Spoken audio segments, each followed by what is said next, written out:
Alors, il y a un débat qui perdure depuis très longtemps et auquel on va mettre fin parce que je ne comprends pas comment en 2025 il peut encore y avoir des débats sur ce sujet. Beaucoup pensent que dans Boruto, Naruto et Sasuke ont encore les pouvoirs de l'ermite Rikudo. Je vous rassure, enfin, ça dépend pour eux, hein, vu qu'ils se prennent des tannés depuis le début, c'est faux. Alors vous me connaissez, les preuves, j'adore ça et donc je vais vous en donner avec des explications.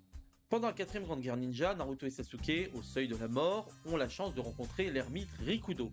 Il faut savoir que ça n'a rien d'exceptionnel, hein. Je le précise quand même, hein. D'autres avatars, comme l'a dit Zetsu, ont eu la chance de rencontrer l'ermite Rikudo. Il sous-entend bien évidemment que d'autres l'ont aussi rencontré avant. Mais ce qui nous intéresse, c'est ses pouvoirs. Rappelez-vous que Hagoromo donne ses pouvoirs à Naruto et Sasuke, en leur transmettant ces deux sceaux, celui du soleil et de la lune. Le soleil pour Naruto sur sa main droite, la lune pour Sasuke sur sa main gauche. D'ailleurs, ça aurait été bien qu'un branleur du nom d'Amura descende de la lune pour transmettre le sceau de la lune. Bah après, faut dire qu'il sert à rien dans l'histoire, donc bon, on va pas trop lui en demander. Bref, ils réussissent à vaincre Kaguya et après ça, qu'est-ce qui se passe? Eh ben, les deux s'affrontent. Et pendant l'assaut final, Naruto et Sasuke s'explosent les bras. Respectivement, dans le cas de Naruto, le bras gauche, sur lequel se trouvait le sceau du soleil, et pour Sasuke, le bras droit, sur lequel se trouvait le sceau de la lune. Alors vous me direz, ces sceaux, c'est juste des symboles pour sceller, ça veut rien dire. Si, parce que justement, Kaguya, c'est elle qui remarque que Naruto et Sasuke ont reçu les pouvoirs de Rikudo, parce que grâce à son Byakugan, elle arrive à sentir le chakra et les pouvoirs de Rikudo, spécifiquement dans ces deux marques.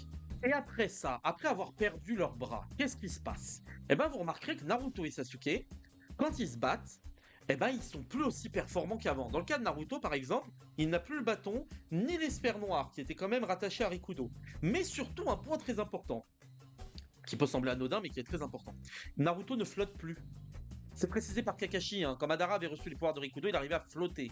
Naruto, il flotte plus. Mais bien sûr, il y a d'autres détails. Naruto n'arrive plus à passer en mode Rikudo. Quand il se transforme, il passe dans un mode qui est en fait tout simplement le mode chakra. D'ailleurs, vous noterez énormément de différences en dehors des boules et du bâton. Naruto n'a plus les cornes, symbole caractéristique de Rikudo.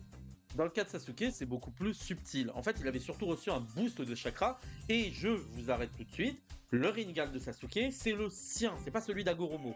Agoromo a éveillé le Rinnegan de Sasuke. C'est d'ailleurs pour ça qu'il n'a pas le même Rinnegan que Rikudo. En effet, lui, il a un Rinnegan Tomoe comme celui de Kaguya. Et d'ailleurs, vous l'aurez sûrement remarqué, après le combat final contre Naruto, quand il se bat, il s'épuise très vite. Il le précise lui-même pendant le combat contre Jigen. Après un Amaterasu, il a peur de plus avoir assez de chakra pour pouvoir se téléporter. Et même pendant la courte confrontation avec Shin, il a besoin juste après de reposer ses yeux.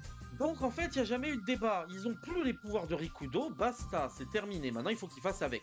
Voilà, sur ce, je vous souhaite bonne nuit.